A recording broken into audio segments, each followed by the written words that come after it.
In the land of Judah, a 12-year-old boy named Manasseh became king. At first he seemed promising, but soon he filled God's temple with idols and altars to false gods. He ignored every warning the prophets gave him, thinking he was unstoppable. But then, everything changed. God allowed the Assyrian army to invade. The proud young king was dragged away in chains, his crown gone, his power shattered. In a dark Babylonian prison, Manasseh finally broke down. He prayed, not out of habit, but from a broken heart.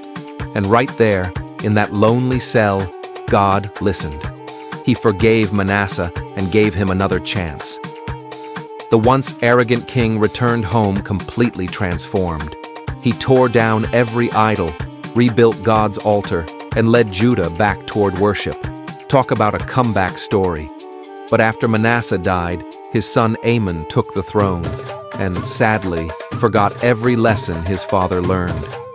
Amon chased after the same false gods, ignored wisdom, and his own servants finally turned on him, ending his short and reckless rule.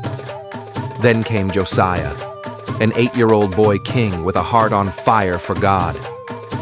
As he grew, Josiah did what was right. He cleaned up the land, smashed idols, and restored the temple of the Lord. During the repairs, the priests discovered a forgotten scroll, the Book of the Law. When Josiah heard its words, he tore his robes in sorrow, realizing how far his people had drifted from God's truth.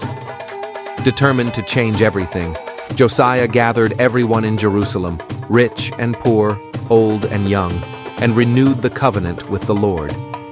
The people rejoiced. Together, they celebrated Passover like never before, with music, dancing, and praise filling the streets. From Manasseh's darkness to Josiah's light, Judah's story shines with one powerful truth. No matter how far we fall, when we turn back to God, He can rewrite our story.